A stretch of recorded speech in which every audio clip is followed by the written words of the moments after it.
Hey folks, how you doing? Hopefully you're all having a great day today. I am coming to you live from a shadow so we can see the excavator working in the background.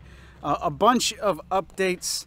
Life has been so busy and fun and just awesome lately. But I've got 2 pages of stuff to talk about just to touch base on everything, right? So we're going to start with electricity. All right, we're going to do the driveway and the electricity at the same time. So this is a brand new culvert installed by the county. So we're outside the city limits, and the county will install new culverts on new property. They won't replace failing culverts on existing property, but they will install new ones. So this is a 30-foot culvert right here and a 30-foot culvert over there. We have a little bit of a loop area near the road that we have plans for up there. I'm not going to get into that today.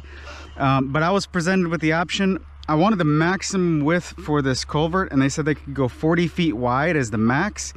And the way they do that is they only buy 30-foot culverts. So they would take 2 culverts and cars coming and cut 10 feet off. So that way they have 40-foot culvert with a 30 and a 10. And they said, well, if we're gonna get 2 30s, we'll give you the option of 2 30s or 140. And I said, give me 2 30s. So we have 2 30s here provided by the county. That's one of the only awesome benefits of establishing new land, is they'll provide this right here. That's just it. Now, electricity, we have a pole right here at the driveway, and 2 options for electricity: above ground, below ground. Obviously above ground we're not going to do, because I'm not parting ways with these trees. If we come off this pole right here, we're gonna have to take down, basically no matter what, this big monster hardwood tree. Not quite sure if that's an oak or not. I think it is. Anyway, this big monster tree I don't want to part with. This one right here I don't want to part with. There's another one up there I don't want to part with. So above ground is basically out of the question, which means we're going underground, and we're going to start at this pole, coming underground at this driveway, and it starts on the right, but it will go straight as the road goes, as the driveway goes to your right. It'll go straight and it'll cross, and it'll eventually end up on the left side. So let me just as a means of updating the driveway as well, let's go for a little bit of a ride.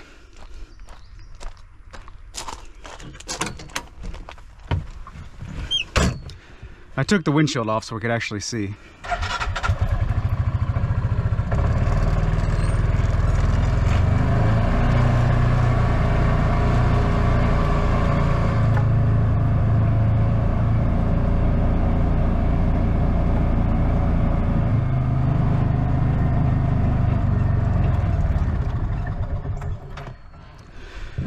So right here at the top of this little hill in the entrance, a couple things.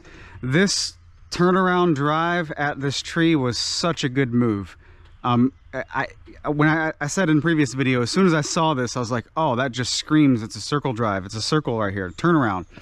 This has been super handy for us. Way up, let's see, I guess, I don't know if I'm pointing to it correctly, not this pine tree, but the one off in the distance as the road turns. That was the entrance to the perimeter trail along this side. However, we don't want to destroy the ditch area right there and waller that out, so we cut that, we extended that trail over to here.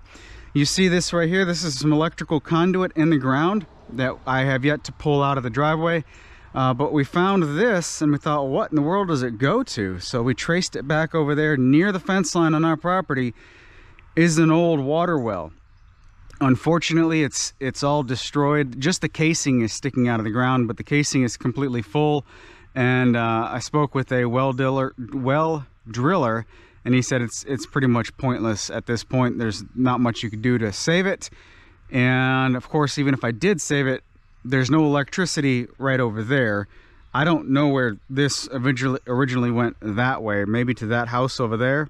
I'm not exactly sure, but this is all unusable stuff. Just figured I'd mention it. So the driveway is crowned and it just needs gravel. Well, it needs to be packed a little bit and then gravel. So the electricity is going to be on the right side all the way up to this first turn.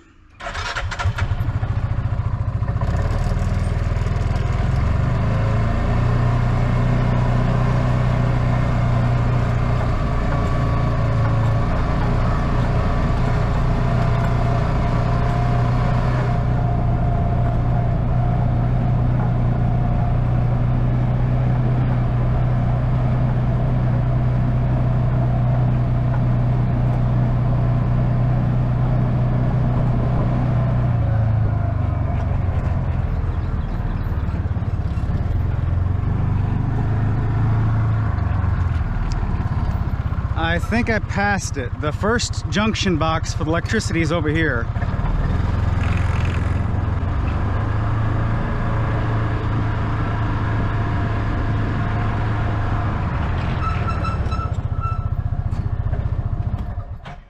Right there. So this white spray paint on the ground is the first junction box for the electricity. They can only go 500 feet at a time underground before they have to do a junction box. The driveway is 1,500 feet. So there's going to be 2 junction boxes in the middle of the driveway as far as the length of it, and then 1 at the final destination. Still got to clean up all this stuff, obviously. Right up there on the right is the entrance to the perimeter trail going that way.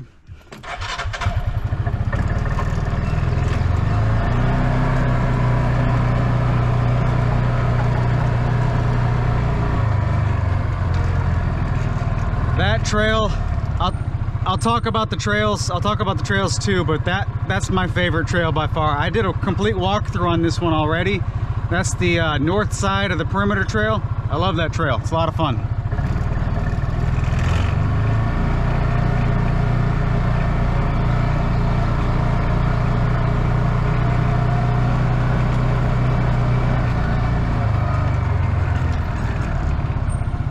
The right side is higher than the left side, so we had to put this culvert in. This side of the culvert still needs to be smashed down a little bit and cut off, so it's not complete, but this did a tremendous job, a huge improvement in getting the water from over here over there.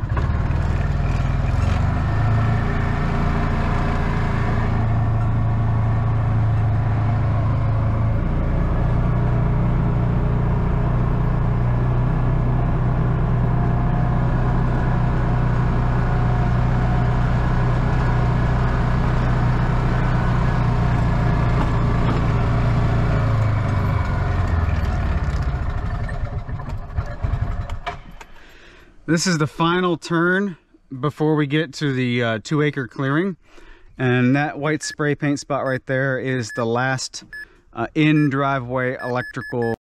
I'm not sure where that left off, but I'm fighting horrible GoPro batteries right now.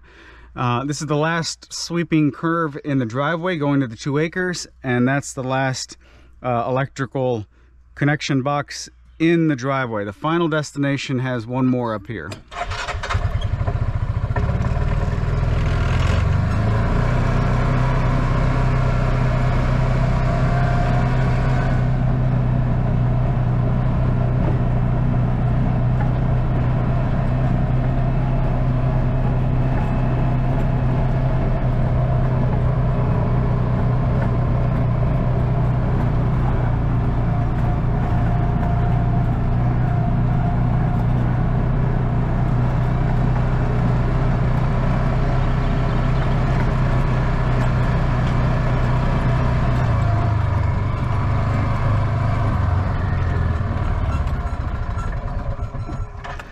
Now right here is the final destination for the electrical.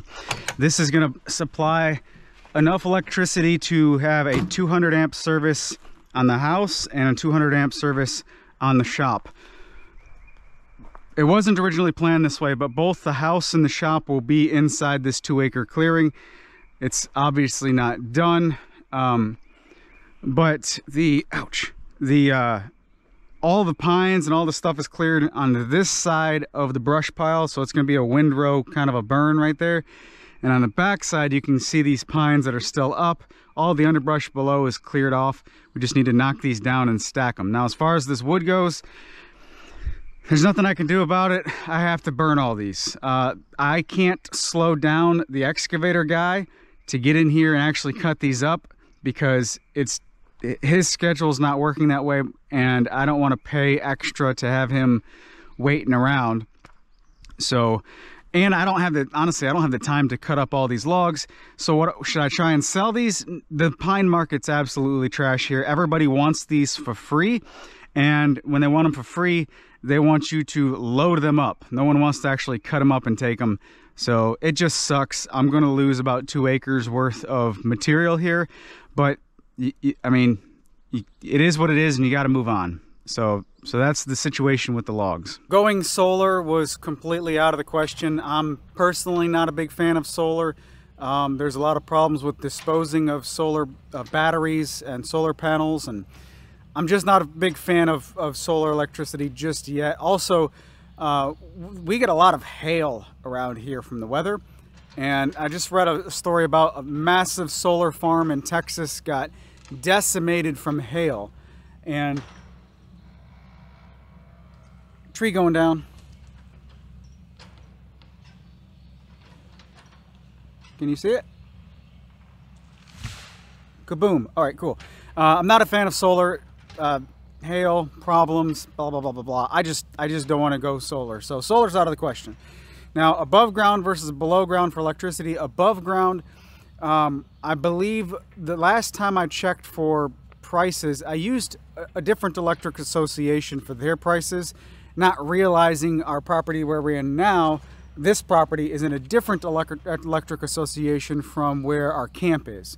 So with those prices in mind, above ground electricity would be about $4,000 or $5,000. I would have to lose a bunch of trees, and I would be responsible for all of the power lines coming through the property. So if anything falls on them, well, that's another problem. So for that reason, we're going underground. Underground is expensive. Underground electricity, you have to sell a body part. Just kidding, but kind of, sort of, not really. It's expensive to go underground, and we weren't anticipating this. That's the very first major unexpected expense. You know, you're doing big projects like this. Everyone says you're going to go over budget and you're going to go over time. Well, for us, this was the first big major expense that we had to kind of shift priorities around. And every time we have these little problems with money, we're basically robbing from our future because we refuse to go into debt for any of this stuff. So we have a set budget for all of this stuff, and we're trying to be extremely disciplined to stay out of debt to make this dream a reality. So the total cost for electricity to run it to this property, this 2-acre clearing, not including running electricity from that drop or that box to the shop, not including the electricity inside the shop, is $15,000, specifically $14,899.81. That sucks, but ultimately, long-term solution, I think that's the best way to go. It'll preserve the natural beauty of all the trees that we have on the property, from the power lines to the property, to this 2-acre clearing. I keep calling this 2-acre clearing the property, but it's 2 acres in the middle of 101 acres, which is, it's exciting. With the electricity, they're going to prep. I don't know if they're going to actually run, but they're going to put another conduit in there for fiber internet. The Electric Association everywhere in Mississippi, if I'm not mistaken, has contracts with the government. I don't know how all that works, but all of the electric providers are now providing fiber internet. And where we're camping, we have fiber internet in our camper, which is just wild. Just wild. So we're gonna have fiber internet here on the property. Now it's gonna, all the electric and fiber is gonna go to a termination box on the property, and then I will be responsible for underground to the house, to the shop. So am I gonna run fiber to both the house and the shop? Yes and no. I'm gonna run fiber to the shop because we're gonna be in the shop for a good probably 2 years. We're going to be in the shop, it's exciting, for a good 2 years or so before we actually start building the house. So I want to have fiber in the shop. But once the house is built, I'm going to transfer the service to the house. There's no need to have internet in both facilities. So the infrastructure will be there, but at that point we'll only have service in one of the facilities, the house. What's the water plan? So we're not 100% sure on water, but we're okay with all 3 options. So if we can figure out a path from the road through the driveway. Now, water and electricity, the utility companies, we must have those 2 services 4 feet apart. They cannot be that close. Well, the electricity starts on the right side of the driveway and switches to the left side of the driveway so it can be on the south side of this clearing. And if that's the case, for us to get city water, we will have to come in on the border of our neighboring property, the property next to us. We'll have to be on our side of the land, but just inside the fence, clear out a little bit of a clearing and pipe it to the north side trail, and then trench it on the north side perimeter trail to the north side clearing of this clearing. So that direction, due right of where the camera is the south side of the clearing, and that's where the electricity is coming in on. And then on both northwest and northeast corners of this clearing are trail entrances. I'm actually at the entrance of one of the trails leading out of this clearing. And then over there is another entrance that connects to the north side trail. So if we go with city water, we will have to be responsible for piping it in all the way through here, and we'll go through the trail. Rent some type of ditch witch, or maybe purchase a small, you know, like a Briggs & Stratton powered mini excavator, just enough to dig this trench and maybe a little bit extra. I'm not exactly sure what equipment I will be using if we go that route, but I'll be responsible for piping all this back here. And that's actually beneficial to go through the trail because we'll have electricity on the south side, water on the north side. They'll never even be remotely close to one another. And that's the plan for city water. Now, if city water is out of the question, which we're leaning towards it being our route, but if we decide that, you know what, we don't want to make an extra cut through real close to our neighboring property, a well is still in the cards, but we don't know if we want to justify the expense just yet, because around here we talked to a couple different well people, and they said you're kind of on the border of there's multiple aquifers where we're at. You're kind of on the border of which one you can get into, and some wells around here have a depth of around 250 feet. Other wells you have to go into the 400s to actually hit a good source of water. So if it's in the 400s, he said you're looking at about $20,000, which from everything that I've read throughout the country, that doesn't sound like a lot to get a well dug, but it's still $20,000 that we may not have to spend if we go with city water, which should be around the $4,000 range.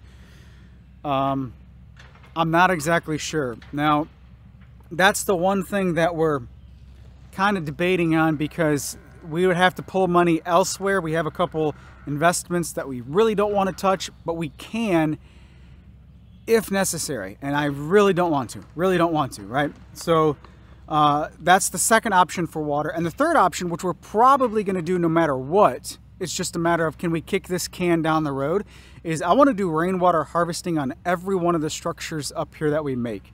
Now again, that might be something we kick the can down the road, but water is such a valuable resource. We get 55 to 60 inches of rain per year. If I'm not mistaken, maybe it's 50 to 60 inches of rain per year in North Mississippi. It's a pretty wet climate where we're at. We have this natural resource of water falling from the sky. Why not use it wherever we can? I'm 100% sure we are going to do it on the barn, because the barn's going to be roughly a 40 by 60 structure. I think maybe it's a 40 by 40 we end up with. Anyway, it's a lot of roof surface area that we should be catching, so we can use it for use with livestock or horses or whatever. So eventually, yes, we will have rainwater harvesting, but I'm not exactly sure if that's going to be our primary source. I love the idea of it. And I know that people do that out in like Arizona and New Mexico, where you get like, what, 10 to 15 inches of rain per year. So if they can do it out there with that amount of rain, we can definitely do it here without question with the 50 to 60 inches of rain that we get per year. I've mentioned that to friends and family around here, and that's the one thing that I mention to people, and they're like looking at me like I'm absolutely insane, which they do a lot anyway. They do that a lot anyway because we're kind of not ordinary lifestyle people anyway. We kind of do our own thing and stay away from trends just because we don't gravitate that way. Anyway, that's another story. So rainwater harvesting is plan C, and all A, B, and C plans are still in the cards. We're not exactly sure. The 2-acre status, right? So it was a while ago that I showed we're starting to clear 2 acres. And as you can see right now, he's working in the back and the 2 acres isn't cleared yet. So what in the world happened? Well, again, everyone said that when you take on bigger projects like this, expect delays and expect to be over budget. Thankfully, with this excavating side of things, we're not over budget with it, but we're way destroying our timeline. This is taking way longer than expected for two main reasons. Number one, when it first started, it was still the rainy season here in Mississippi. The summertime, we normally have a really long drought. Last year's drought ended up being like 3 or 4 months. And of those 3 or 4 months, I believe 3 of them, probably a good 80% of the time, we were in a burn ban because it was so dry here. But we've started another little drought right when stuff breaks on the excavator. Wow, the sun's killing me. It's yelling at me to put the ND filter on, which will probably make it too dark when the clouds come out. ND filter warning went away. He was trying to work occasionally here and there in between the rain, because the problem wasn't the rain. The problem was the rain saturating the ground. So it would rain heavily for 2 days, and then it would take 3 or 4 days of no rain in order to get back here. You're back here for 1 day, and then it rains again. That sucks. So we had a 1 week stretch of beautiful weather, and he's working a couple days and getting a lot done fast, especially on the driveway. And then the very last day of good weather on that particular stretch, he broke the pin on the thumb of his excavator, and something else was broken on the excavator, and busted a hydraulic line underneath the floorboard of his dozer, all within like 4 hours. The same working day, he broke both machines. Luckily, there was not a fire on the dozer. He had to limp that out of here, leaking fluid all over the place. And then, of course, he took the excavator out to get it repaired. And those are things that you just can't control. You can't be mad at the guy for, situations like that. So it took about 2 weeks to get the machines back up and running. And during that 2 weeks, guess what happened? No rain. Absolutely perfect weather, and we can't make much progress. So I'm trying to get this, record content based around variety of things going on with him working on the driveway and the 2 acres here, and me working on tractor stuff with establishing the infrastructure with trails and whatnot. And then it just turned into, I'm doing the exact same thing every day. It's extremely mundane, and I just stopped recording for a little while because of the machines breaking. I was left with one thing to basically record that I had to get done, or I want to get done, which is trail work. So it just kind of got a little bit mundane with what I'm trying to record. But obviously we're back to work now. So let me break right here and jump into some trail information, some trail updates, because I did a tremendous amount of trail stuff while this was on a hiatus, while this was on a big pause. This is the far end of the 2 acre clearing, and there's probably a 1/2 to 3/4 of an acre of trail, of section right here where there's trail all the way around it, and that's what we want to turn into a fruit orchard. So I'm going to drive over here.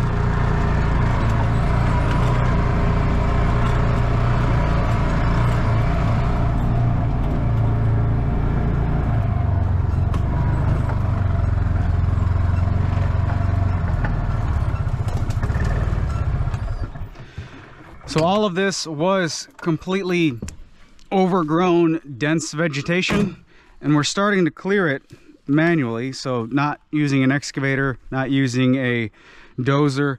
We're cutting all these and saving some of the bigger hardwood stuff that's in here, but we're wood chipping everything else. And all of this right here, for the most part, all of this we want to eventually turn into a fruit orchard. We're gonna have the house, the shop, the sawmill, the chickens, and a few other things that I can't remember right now in that 2 acres. But directly behind me on this side will eventually be the barn. Somewhere over here will be the barn, and somewhere over there we're going to start clearing. And really, once the sawmill's up and running, at that point, then we will start clearing. That way I can utilize all of the material with very, very little waste. The smaller stuff will chip, the bigger stuff I'll cut into lumber and whatnot, usable materials. And yes, that's a tremendous amount of work. I understand that, but we like work and we have the rest of our lives. So there's that. But it's going to be really cool being able to go from the house, the shop, walk through a fruit orchard and pick as you go, to the barn to check in on cattle over there, and just so many long-term plans. This obviously isn't to snap your fingers and start planting fruit trees. This needs a lot of work, and it's going to take a lot of work, but we're starting to put huge dents in all this just with sweat equity, and we're loving it. So future fruit orchard. Right over here is some more trails though. This land, I don't know how long this land has been used to commercially plant trees, but there is a tremendous amount of hidden drainage systems that we have discovered that have already been cut into the property, trails, ditches that are 100% obviously man-made. So here's one of them. This was our initial trail. This trail used to be an overgrown four-wheeler trail right here. And we just thought, looking at this right here, all right, it's a little bit of a washout, whatever. But upon further inspection, if you really see this, there's two ditches that cut off to the left right here. And we didn't really see this with all the overgrowth and growth up over, you know, the small stuff over there. So we just drove over it so many times just thinking it was a washout. Well, when we stopped to think about it, holy smokes, that's a road going that way. So I started to clear that way, and sure enough, it's a fully established trail that all I had to do was clean up with a rotary cutter.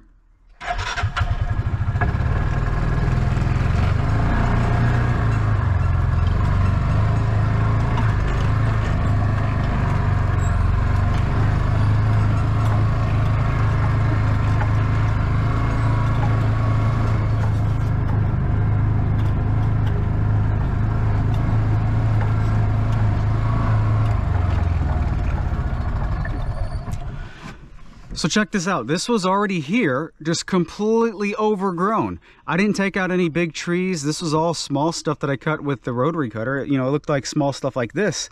And as you can see, there's a ditch on either side of this elevated path in the middle. And then over here is a 4-foot deep ditch that was completely and obviously man-made, because it just terminates right there. So it wasn't, this does not look like erosion at all. So it's 100 acres, and we viewed the property three times before actually closing on it. And obviously when you're exploring, trying to purchase a property, you can't see it all. And what we found is there's 1, 2, 3, there's 4 of these trails that we uncovered and just cleaned up. And it's like, that's awesome. That is so awesome. Established trail with ditches on either side to get water away from the trail and keep it not muddy. So cool. This is the land. This land is like the gift that keeps on giving. Absolutely love it. As I'm driving to another one that I found, well, we come across this one that I've yet to clean up. There's two obvious drainage ditches, once again, on both sides of this trail in the middle. And as it goes this way, you can see the tall trees. There's no tall trees on this trail. All I have to do is clean it up, and I've got another trail. I'm excited about this one. I haven't gotten around to actually cleaning it up, but I'm really excited about this one because I think this is the straightest shot all the way to the creek. And right now, we finally made a second path to the creek that is, well, again, unearthing another trail that was already there. But the second path is finally a dry access all the way to the creek, even during wet weather, so we don't have to go through mud anymore at all. And this is, like I said, a straight shot all the way to the creek. And if I turn around 180 degrees, it curves back into this way, which right through there, where it looks like it goes, is the fork in the road. So coming this way is the initial fork, and we have the 2 initial trails that go left and right. Well, if I continue straight right through all this right here, I think it goes straight to the creek, which is exciting. This one is going to be exciting personally for me to uncover. But let's go to the one I was actually trying to show you.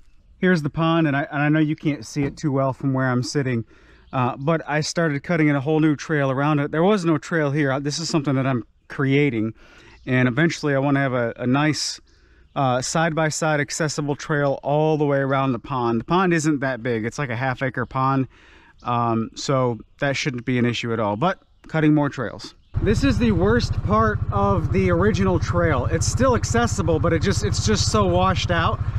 And while I was clearing around here, I noticed, you know what? Something through that bush over there looks like there's another trail. So I cut through here with the rotary cutter,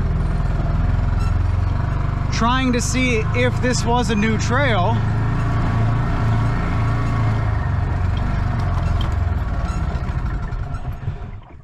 Got through like, I don't know, 15, 20 feet of brush, and then I realized, oh yeah, there is another trail. Now this one doesn't have the drainage ditches on either side, but that's a trail, and it goes, and I can see where it goes further, but I just stopped basically where we can see right now. Okay, cool. Then I turn this way, and once again, there's two ditches on either side of a high spot in the middle. All the stuff that's grown up in the middle of here is a little bit too big for the rotary cutter, so I haven't gone that way. But if I turn around 180 degrees, which is left from when I first started coming in to this little offshoot, I found this. Probably the best condition trail of any of the trails that I found. This one was already established again, and it's kind of hard to see, but there is a crown to the whole trail, so there is kind of a swale on either side, ditch, I guess you could say. When you get to the other side of the trail way down there, the ditches become a little bit more pronounced. So this was here. All I had to do was rotary cutter it, brush hog it. This is awesome. There's trails all through this property. But wait, there's more. Let's go right over here. So if I come over here, there's another offshoot that goes this way. So this property had to be like logged over and over and over again in order for them to take the time to establish all this. I'm guessing anyway. I don't know how industrial logging works. Oh, I just walked into a huge spider web. Gross. So then this trail, I connected the dots over here. There wasn't a trail from here to the top of this plateau, but as soon as I stepped down off this plateau area, we're kind of in a taller flat spot that drops down maybe 5 feet right here. As soon as I drop down into this one, another spider web with a spider. Gross. As soon as I drop down into here, boom, we're back into a fully established trail that parallels another trail. And I'm like, this is crazy. There's an entire infrastructure of trails here that all I have to do is just simply find, because it's already established. It's just a little bit overgrown. So I'm actually going to backtrack to the side-by-side, which is over there somewhere, parallel what you see here, and then go to a spot where they connect. All this is completely new.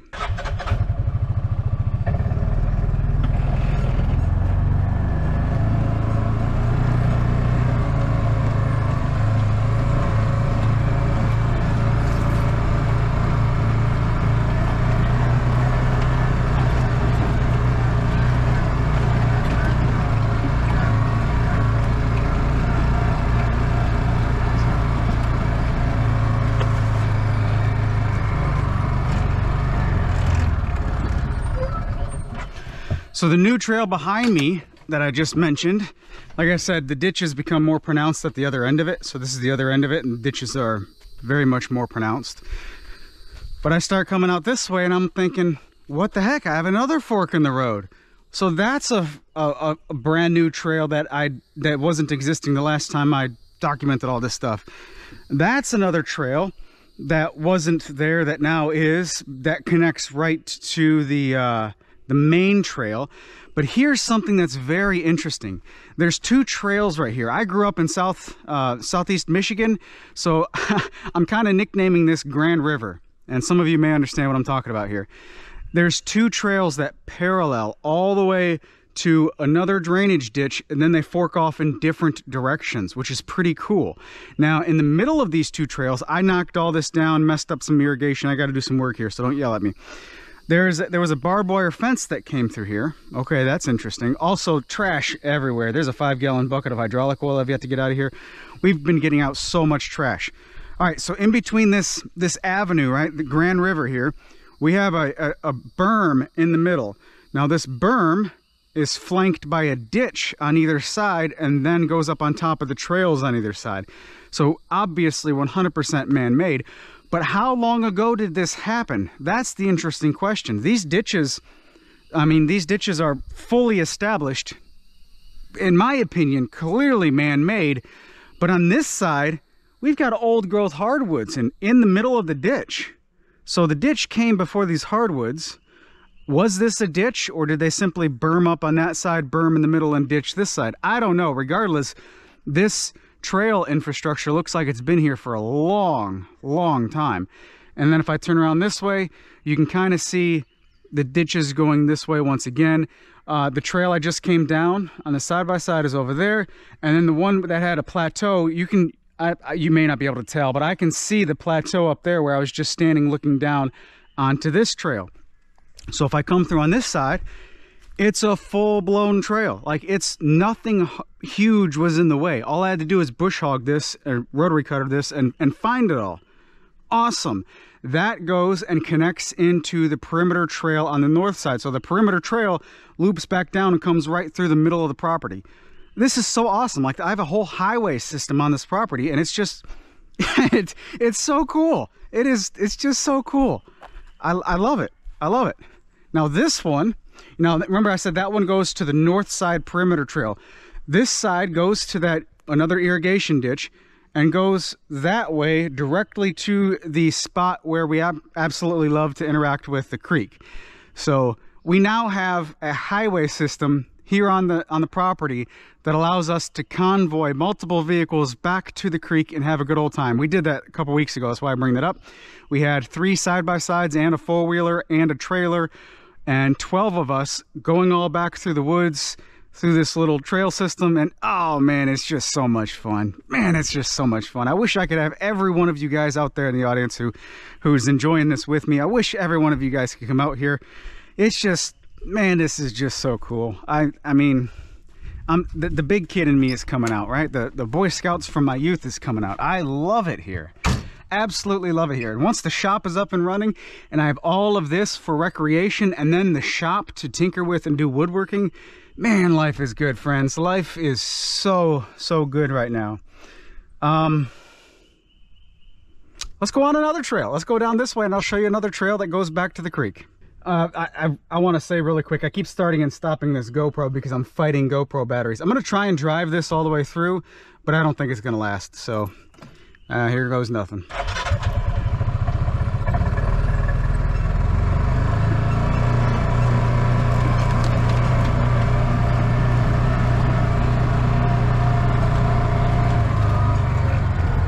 We still have a lot of cleanup work to do here, like stuff that just overhangs the trails. I've got a lane shark coming. Actually, I think it's going to arrive today, so I'll be using a rotary cutter to clear up all this overgrowth on the top side.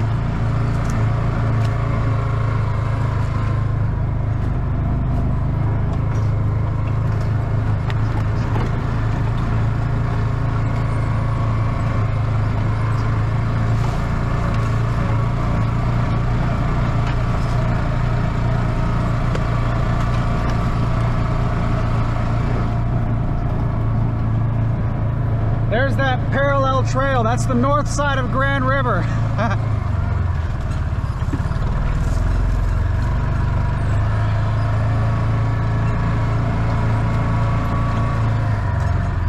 Now right here on the other side of this berm right here is another drainage ditch, and the other trail goes that way. There's a ditch in between and we're going this way.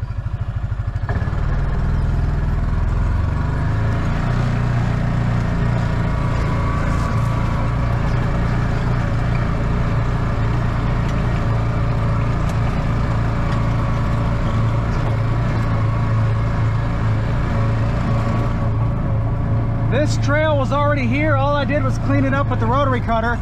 You can see this drainage ditch starts to get quite deep.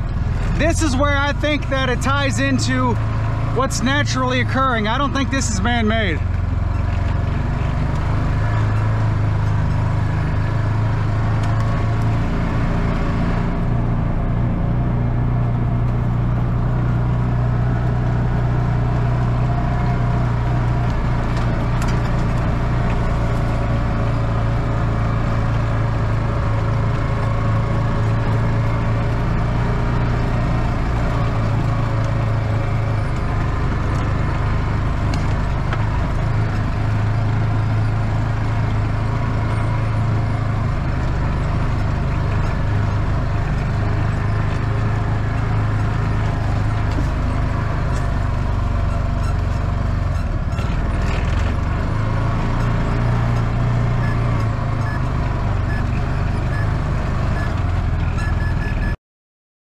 tight trees that I just drove through, I had to create all that because the natural trail from my left goes through this fallen tree, and I didn't want to disturb this fallen tree because they're not here right now, but underneath this tree is, I think they're baby hawks.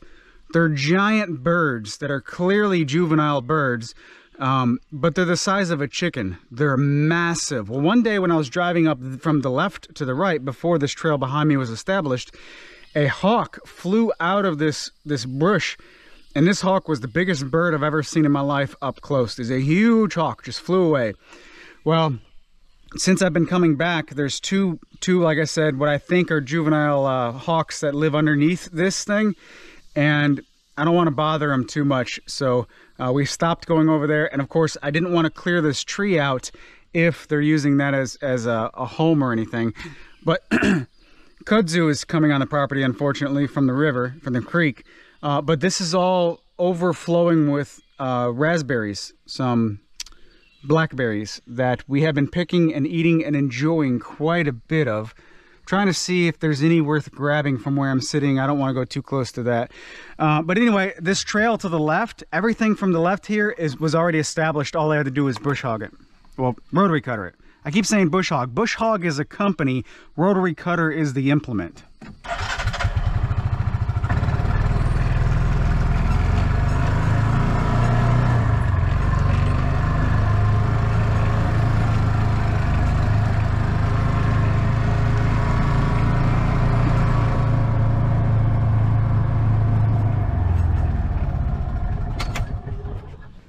So this trail, this clearing was basically here, and this is where we start to get near the creek, and the hardwoods are just, oh, it's just awesome being on this side of the property. We're in a constant battle with vines. This right here, this Tarzan vine is going up into that hardwood tree. I gotta get that cut. I may actually end up cutting that, at the very least get it cut today while I'm out here, to stop the growth. But I mean, this vine is insane, right? It's a huge vine. And yeah, I just stepped in poison ivy. I gotta wash my feet, or wash my leg rather. But this trail was already here, and it's obvious what is and isn't trail when you first notice something, because you can look through and see all the undergrowth, but you'll notice that there's no huge trees in this vicinity, so that's clearly a trail, right? If you go this way, there's huge trees scattered throughout. That's just natural hardwood regrowth or hardwood growth over there. On this side, it's just old stuff that hasn't been touched, never been touched, and even bigger over there. So on the creek, which is 2 drainage ditches over that way, this natural washout kind of forms an island. Now, it's not a water island, right? It's not surrounded by water, but as far as elevation goes, it's a plateau island, whatever you want to call it, that's surrounded by the creek on that side, and this really deep drainage that's obviously naturally occurring. So we can't access that from a utility vehicle standpoint. Maybe yet. I don't know if I'm going to build a bridge or something, but it gives an undisturbed ecosystem over there that's pretty fun to explore and see different tracks and wildlife, evidence of wildlife and whatnot. So there's so much going on. And then also this drainage ditch, whatever this is called, this washout, goes off to another entrance to the creek over there. There's 2 entrances to the creek based upon this washout, and that one's got the little bit of a waterfall that I was freaking out about not too long ago. But you know, we're talking about a 10-inch waterfall. It counts though. Up here in the corner is where we access the trail, access the creek. I'm going to turn off the GoPro and just zoom over there so I save battery, because I really want to show you that.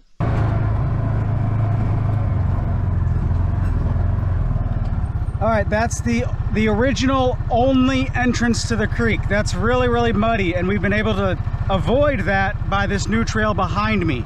This is the creek area.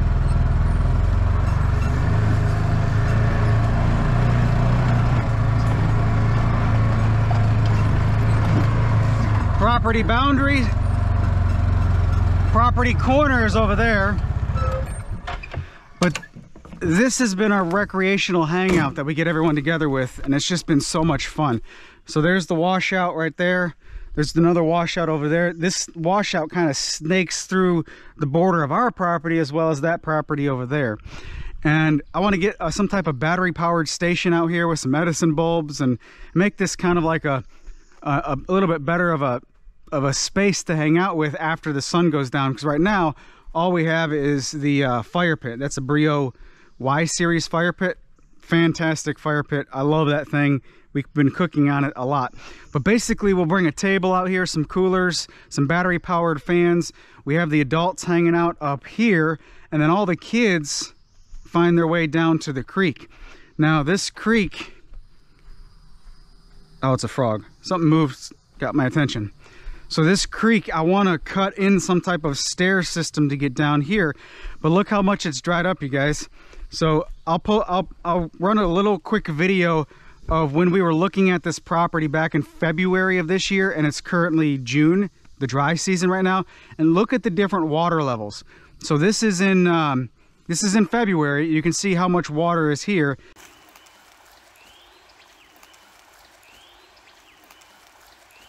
And now here, this is in June, and I'm walking down to the creek.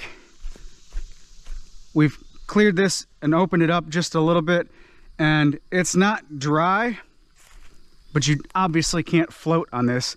We've been walking up and down this whole creek system for quite a while. Mosquitoes are driving me nuts.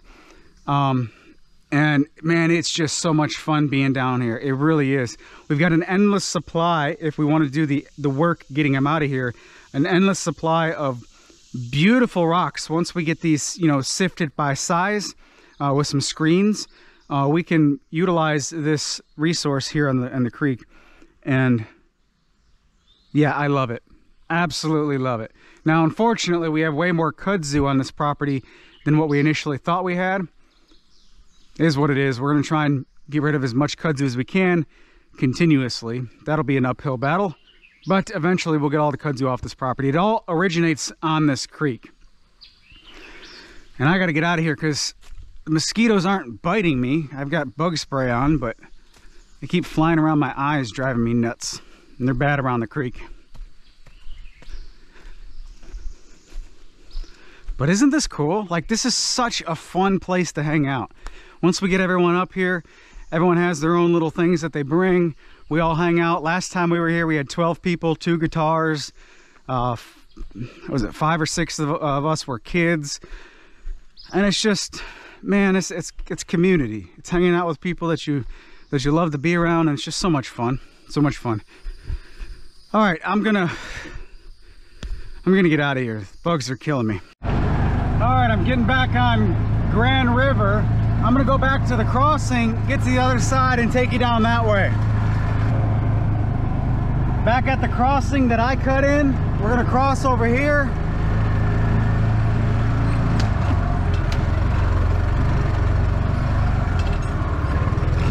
And we're gonna go back down the same direction, but on this side.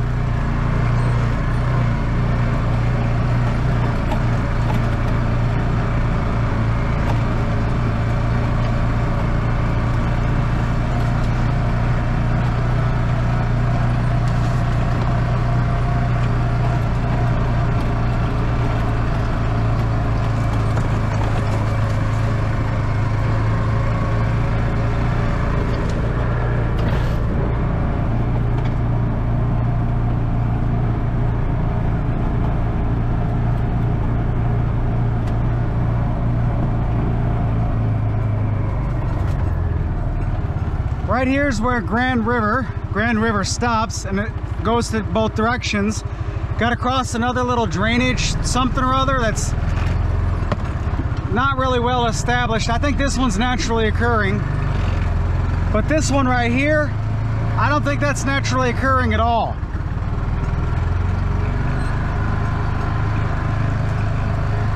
This looks like it was man-made. But this trail, huge tree again, by the way, this trail was already here.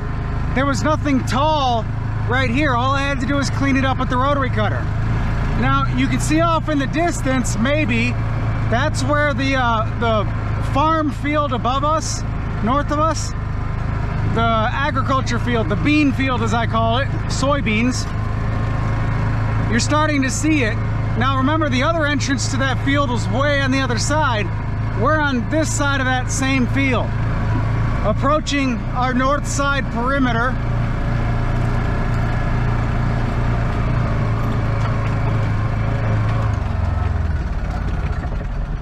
So here's where that drainage ditch kind of starts, and yeah, I don't know honestly if this is naturally occurring or man-made. It just, something about it looks natural, something about it looks man-made.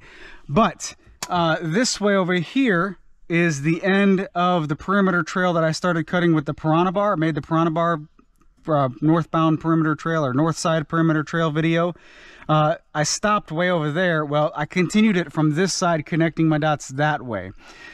There's the property line, and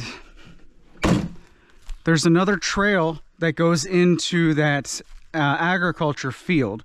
Now, if you're coming through on that property, coming to our property, first thing you see is a no trespassing sign. Hopefully that'll deter some people. But this trail was loosely formed. It was super narrow, so you had to use a small, probably like an old 90s 250 or something like that, four-wheeler to get back here. Back when four-wheelers were small enough that you could pick them up and manhandle them with your body weight. Now four-wheelers are so darn heavy that you're just along for the ride. Spider webs, geez Louise. Anyway, this trail goes to the creek and kind of stops. We still have to continue it that way, but as you can tell, this is like Blair Witch Project over here. This is so dense. It's really hard for us to continue this trail. Not hard, it's just very labor intensive, so this is not a priority. Now, if I turn around once again, like I said, the property line goes right here. You can see the pole and then the flags going that way, so I cut in a little bit of close to this tree so we can get real close without going on their property. I want to line some more fence posts this way to really stop us from going that way, so there's no excuses whatsoever about us accidentally being on that land, even if it is small. Because this trail, also like I was about to mention, leads to where I found the animal feeder and the tree climber set up over there. So that's all gone, and this was access to it. So posted, get out of here. And this is the trail going this way. I still have to do a lot of cleanup. Connecting the dots, I basically drove through here with the grapple and just kind of knocking them down and just kind of trying to get a path established. And then I'll come back and clear it up later. I'm not even... Yeah, let's go that way. Yes, let's go that way.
This trail obviously needs a lot of work, but the lane is established.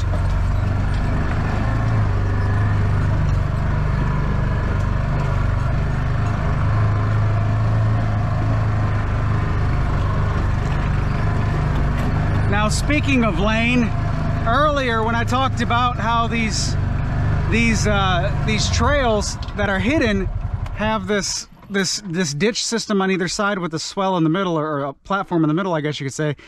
That very first trail I showed you actually cuts through here and terminates onto this north trail. So another cut through connecting the two trail systems. Like I said, there's a whole road system in here that we're starting to uncover and then also modify to our needs. Up here, I'm still not to the point where I stopped that one day on that north side perimeter trail.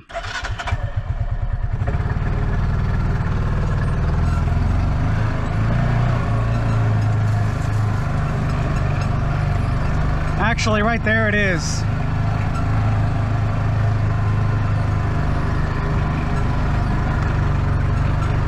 So this spot right here, where the sun's shining, this spot right here was where I stopped on this north side trail. Again, two ditches on this trail go that way, but it was just too wet for me to continue. So I'll probably continue that way once it all dries up, which it is dry now, once I have time to continue that trail that way. Once I have time to clean this up anyway, I guess that's the best way to say it.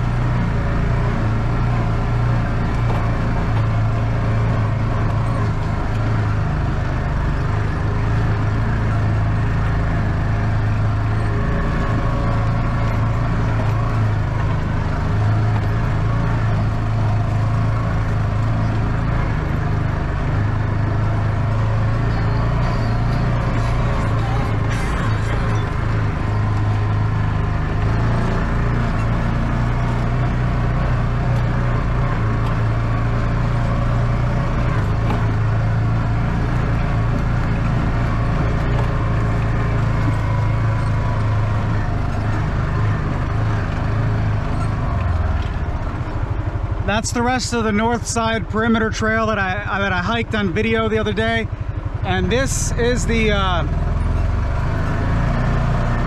original trail that I widened out quite a bit, but I got to get that lane chart going and get all this stuff cleaned up. All this growth on the side starts to come in and get you from the top side. I've already cut most of this out, and it just grows so fast. I got to get it cut off closer to the tree source. All right, so this was the original trail. That is a trail over there that I showed you at the beginning. That's the 2-acre clearing, and this will be the fruit orchard. About 20 or 30 feet that way is where the fruit orchard would start, leaving us with this little cut-in trail.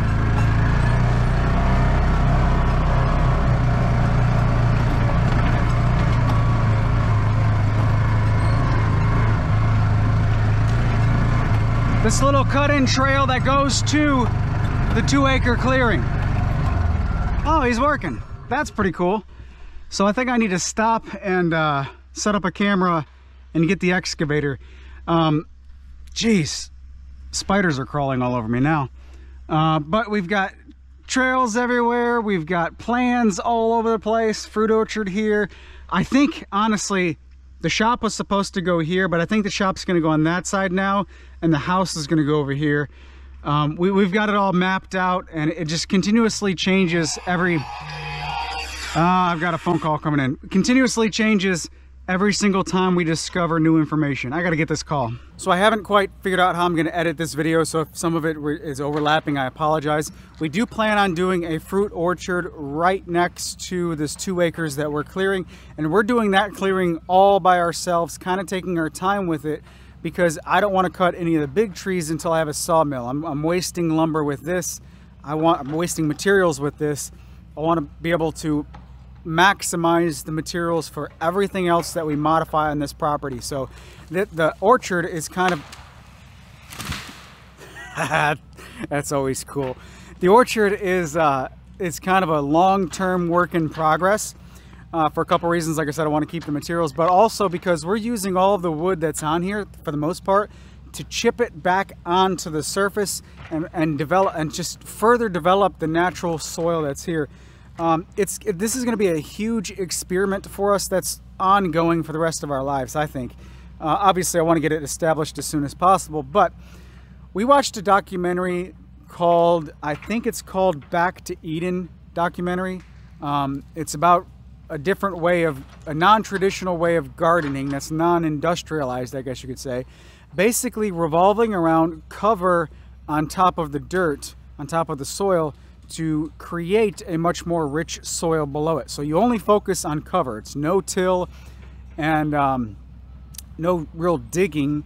You plant right in the cover on top. And anyway, we watched the documentary, we love it, we want to try it, and that's our ongoing experiment with the fruit orchard. If you haven't already checked it out, go on over on YouTube and search for Back to Eden documentary. If not, I'll probably link it in the description so you can check it out easily. It really made us change the way we think about some stuff as far as growing stuff. So I'll leave it at that. So back to the trails that I've been working on with all this stuff. A lot of people had said, hey, show us another map. You started out with a map, show us another map. Well, I'm kind of hesitant on showing you guys a map because my map is incredibly detailed with all this stuff. And it's just basically like, hey, everybody out there in the world, come check out all of my infrastructure and come sabotage and all this crap, right? Like, there's some information I just don't want to be public. And the super in-depth detailed map, I kind of don't want to be public. I'm going to have it printed out big size in my shop, and I've got several other copies that we've had different versions of this map printed out and laminated because I want to have that as a timestamp of how this property evolved. I think that's going to be so awesome to see in a few years.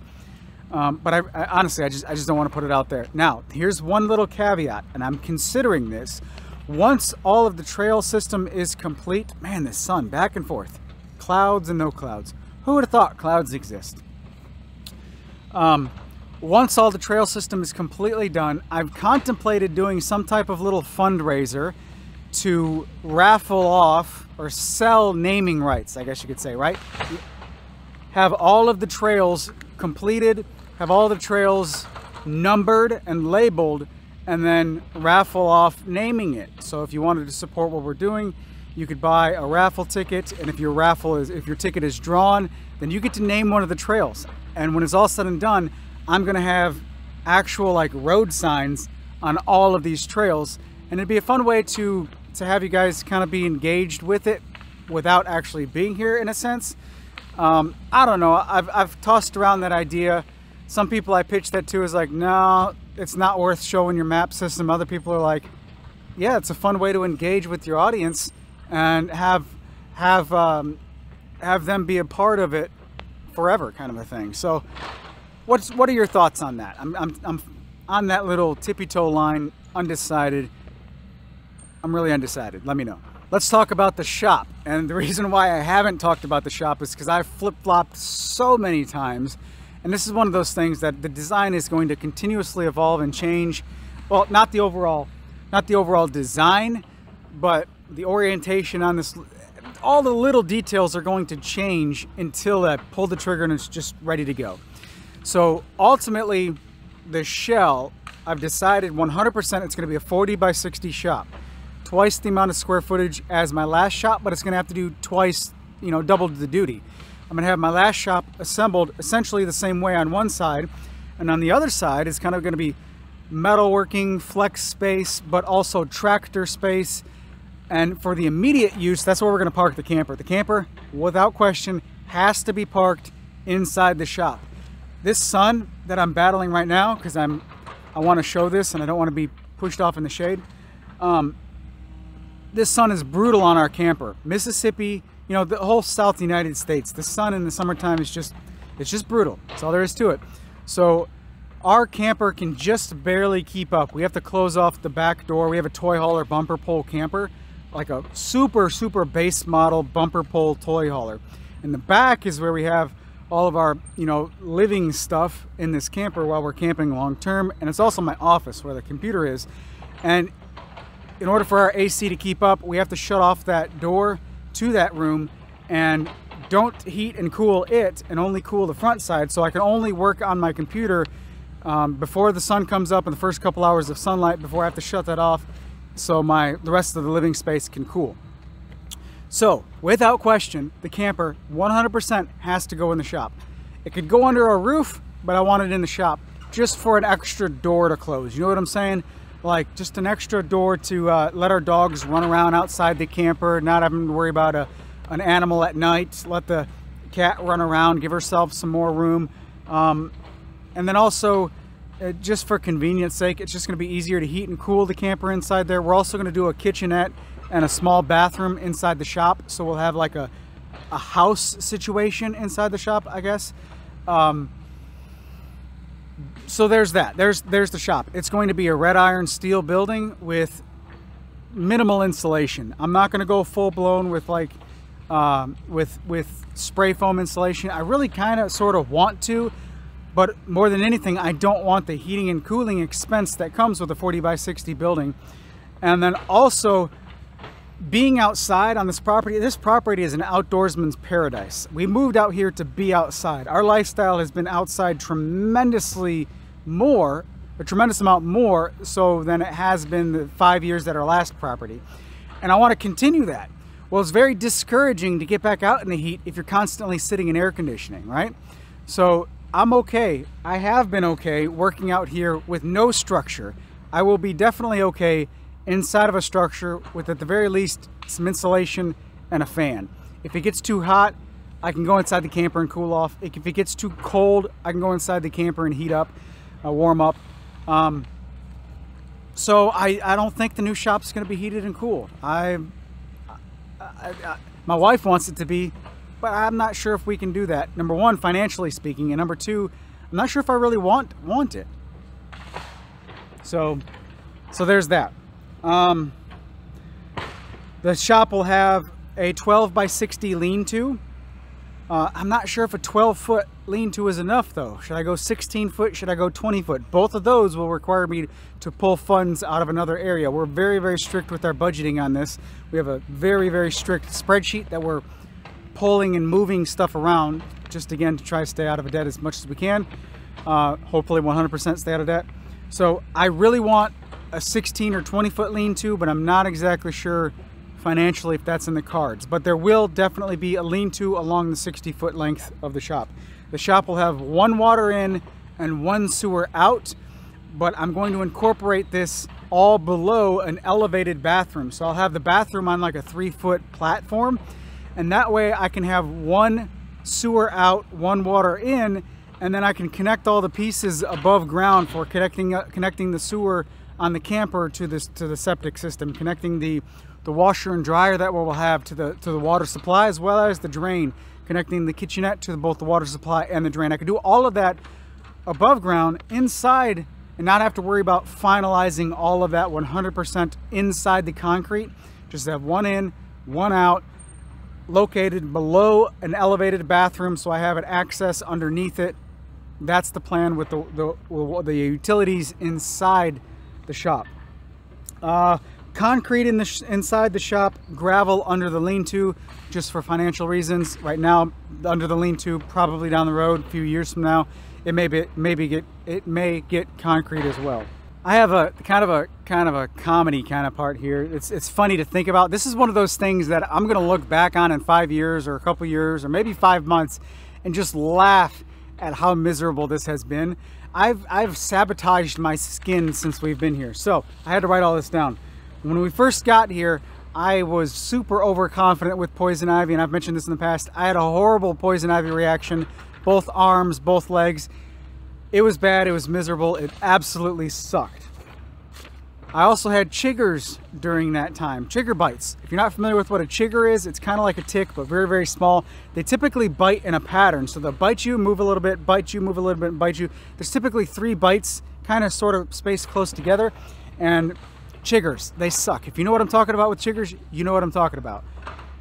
That was kind of a redundant statement there, but they're very, very annoying. I would rather put up with mosquitoes than chiggers. So I was covered with poison ivy and chiggers on my feet. Well, our camp location with the water supply is via a garden hose, a black garden hose. And is the excavator guy in the scene? There we go. So our water supply is with a black garden hose. Well, black retains heat. It gets a lot of heat. In the summertime, the sun started poking out, and our cold water supply has been boiling hot. So when you start the water for a shower, you just have 2 hot water sources. You have to let the hot water in the cold water system run out. Well, this was right around the time where I didn't realize that that's what was happening. So I just turned the water on, get in the shower, and I'm using warmer than normal water, not realizing it, to kind of relieve the itching of the chiggers and the poison ivy. And I'm not realizing it, but I'm burning myself. So then I actually had burns all over my legs.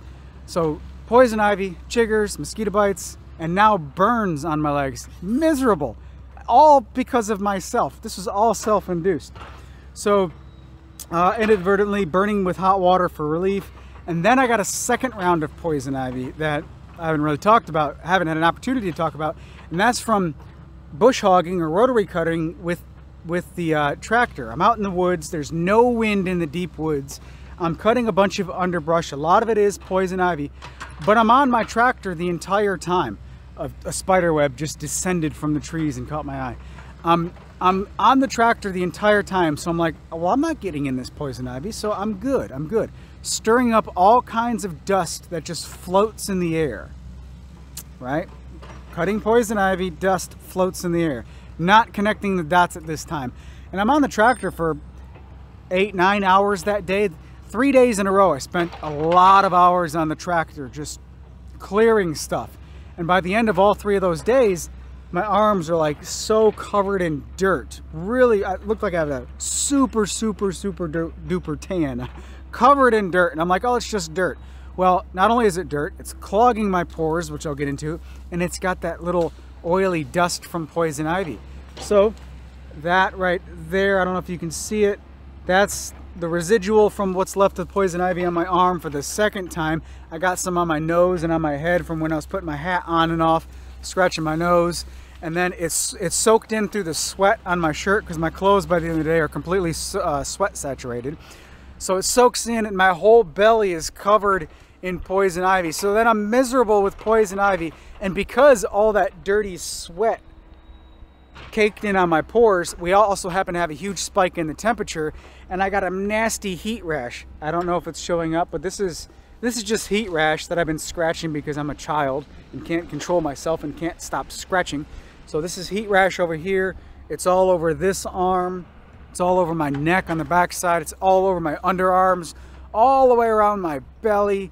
It's a little bit on my knees. Heat rash. So we have, just to recap, 2 bouts of poison ivy, burns, only one that I've told you so far, 1 bout of burns, chiggers, mosquitoes, all kinds of crap. So then I'm on the tractor again, already miserable, covered up in long clothing, so I stopped the sunburns and whatnot. But the pants that I was wearing, I have a really nice set of long sleeve shirt and pants from Brunt Workwear. I'll post a link down in the description. Not being paid to say that by any means. I just finally found some long sleeve summertime protective clothing that I actually like. So I signed up for their affiliate network. I'll post the link down below anyway. Their pants that I got were black. So I'm on the tractor, and it's the situation of, like, boiling frogs. If you put a frog into boiling water, they jump out immediately. It's hot, right? But you can slow boil frogs and they won't jump out. I believe that's how it works. I've never boiled frogs, but I guess it's a saying, slow boiling frogs. Well, I slow boiled my legs. I'm wearing these black pants, driving on the tractor, starting to clear out a lot of stuff, and the sun comes out during these hot days, and I have burns on my thighs from where the black pants just got too hot from the sun. And it was a situation where I'm like, yeah, I know it's a little bit uncomfortable. It's starting to get a little bit warm on my legs, but I'm okay continuing to work. Later that night, I looked down at my legs in the shower, and I'm like, holy crap, I burnt myself again. So then I got burns on my thighs. Is there anything else on this list? Yes, there's one more on this list. So at this point, I'm completely miserable. All my fault. Burns, chiggers, mosquitoes, heat rash, and poison ivy. Completely miserable. And then I'm outside cooking on the grill. The grill is blazing hot, so I'm like, heat from the grill. The sun's blazing on me, no shade. I'm trying to hurry up. I'm barefoot on a freshly cut lawn. We just cut our lawn at the camp where we're at. And I look down, something's bothering me on my feet. I look down, my feet are covered, both ankles all the way up, halfway up my calves by that point, covered in fire ants. So I'm freaking out with the grill, trying to flip the food, ow, something just bit me right now. Trying to freak out with not burning the food. The sun's baking me, the grill's hot. My feet are on fire from these ants, trying to get all this off. Eventually I just jumped over onto our little pathway, threw the tongs down, got my feet and socks, or shoes and socks off, and I'm freaking out doing all this stuff, get back to the grill, and I'm still bouncing around because it's horrible. My wife comes out of the camper and just stares at me like a deer in headlights, has no idea what's going on, and, are you okay? Like, what is going on? It was, I wish I could have recorded that because I know it would have been comical. So anyway, that's a huge section on this list because I think this is going to be one of those moments where I look back on in the future and I'm like, man, you remember that time when all this crap happened to my skin? Anyway, I think that's comical. Hopefully you got a little laugh out of me telling it. All right, equipment, right? So here's something that I wanted to address, not to complain, but just to set the record straight. I know everybody's got suggestions, so I'm not complaining. Several people had suggested or said that, you know what, you're not going to be happy until you get an old D4 dozer. At the time, what's a D4 dozer? I look it up and I'm like, oh man, yeah, I ain't gonna lie, that'd make me happy. It's out of the cards financially. I'm not getting a dozer by any means. Also, I don't like the mess that it creates. Yeah, it'll clear stuff out, but it creates a mess. I'm not interested in a dozer mess unless it's somebody else doing the work and doing the cleanup. So a dozer, out of the question, even if it is a smaller, used, older model. You need to buy a mini excavator. No kidding, I'm with you, 100%. I watch videos of other people using mini excavators around the property, handling firewood, handling logs, forestry type stuff, just general homestead type stuff. I don't know if that's getting too loud, but he's doing some work, that's for sure. I absolutely agree with you. A mini excavator is something that I would love to have. Just out of the cards financially, it's not gonna happen. You need to buy a skid steer. Honestly, a skid steer with a rotor, with a forestry mulcher on the front of it is what I want to have the most right now. I would love to just snap my fingers and if I could change one thing, boom, a skid steer with a forestry mulcher. But again, way out of budget, and I completely understand why everyone recommends them. I'd love to have one too. Completely understand that. Oh, the sun. And then why I went with a tractor instead. I had a hard budget of $30,000 to invest into a tractor or some piece of equipment that would be my MVP during all of this. And ultimately I settled on a 35 horsepower compact tractor. All right, 100 acres is a tremendous amount of land. This isn't 100 acres of row crop. It's not monocrop agriculture. I'm not doing things that you would typically see a tractor do on a farm. This is 100 acres, but realistically speaking, I don't think that tractor will ever touch 80% of all of this land. So it's a lot of trail work, a lot of moving stuff around. I'll get into a full video on that specific tractor because some people have asked questions about it in a future tool talk that I'll probably record here soon, honestly, because there's some very specific reasons why I purchased that particular tractor. And I want to get into that. So also, why a tractor and not one of these other pieces of equipment? Well, I could afford, with that $30,000 budget, I could have gotten a used skid steer with no implements, just a bucket, that I would have to trust somebody else's maintenance record. And then when crap hits the fan, which any piece of equipment, any piece of equipment, crap does hit the fan. It's already happened twice on my tractor, completely my fault. I'll get into that in another video. Nothing bad, by the way. So when repair costs come, repairing a tractor is generally speaking a lot less than repairing a skid steer. So less cost for maintenance and repairs down the road, less fuel consumption. Of course, then again, you're getting a lot of work done faster with a skid steer. But also the availability of implements at a better price for all those implements versus the skid steer.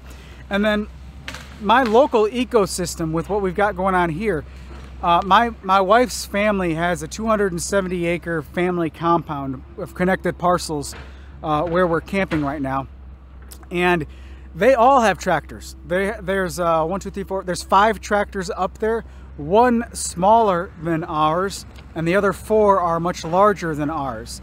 So there's 3 uncles that are in the vicinity. All 3 are tractor guys. So we have a community of people who are very knowledgeable on tractors. If something does happen, I have a fallback or resource to help me out a little bit. And then also we have this community of implements for the tractor. The rotary cutter that I've been using is not mine. It's one of my wife's uncles that he's just been so awesome to let me borrow. I've used their disc, not to actually disc stuff up, but I used it for counterbalance. So we have access to other implements by going with a tractor versus a skid steer. Yeah, that's all of it. But the primary thing there is budget. Tractor, brand new tractor with warranty that does everything that it needed to do, versus a used skid steer without a warranty and high hours tractor. So this next section is the last part of my 2 pages of notes here, and it's titled Big Business versus Big Life. Are you going to get 3-phase power? Why all the trails? Why do you want so much land? No, we're not going to get 3-phase power because of all of this want for all this land. We're focusing on big life, not big business here. I've said from the very beginning of my online business repeatedly that my #1 goal for my online business, media, Jay's Custom Creations, whatever it evolves into, #1 has always been to do what I want to do every single day. Be in full control of my schedule, in full control of what I want to do. #2, present that in such a way that it generates just enough income for me to support my family and live the lifestyle that I want to live. That's it. Now that breaks down into all kinds of other stuff, but ultimately I want to do what I want to do and do it in such a way that it generates enough revenue for my family. There's several paths that I could have taken with maybe creating an online school, all kinds of different stuff that would have generated more revenue, and we've explored a couple of those. Fun fact, I created an online woodworking school. It's the website's still there. It's jbsow.com, jbatesschoolofwoodworking.com. Both of those redirect to the same website. I spent several $100s using an LMS, learning management system, to where you can create your own online school and you don't have to go through any other place like Udemy or any of the other ones. And you know, wanted to create my own school, started it, got all the infrastructure done, and every single time it came to creating the courses, I'm like, it's just not where my heart is. It's not what I want to do. So I wasted quite a bit of money getting all that going and never pursued it, because I want this instead. I want my day-to-day routine to directly and positively impact my life and my family. And if that means less money, well, that means less money. Now, I hustled big time in my 20s. I'm 37 years old now. So I hustled big time in my 20s to be able to afford all this stuff. But this is it. We're not rich by any means. We've established enough equity to be able to make this major life change. We have a couple small investments, but we're nowhere near millionaires. We're just normal people in control of our lives, right? So that's why we're doing all this. That's why all the trails exist, for my own personal enjoyment. That's progress. Can't yell at the guy for making noise. That's why all the trails exist. That's why we wanted 100 acres. That's why we pursued this land close to our family. That's why we chose this land with a creek. Personal enjoyment. We want this lifestyle. You know, I grew up outside. I was born in 1986. So I grew up outside. If it wasn't raining, I was outside playing or playing outdoor sports. And of course, you know, video games. I was young when Nintendo came out and all that stuff. When it was raining, yeah, we played video games inside, but it wasn't the screen addiction that is going on like it is right now, right? And then I'm part of that last generation that grew up without the internet, and definitely, I gotta sneeze, hold on. We grew up definitely without cell phones, but internet started to creep into the house, and when I was 14 or 15, we had AOL dial-up. You all remember that? Some of you may remember that.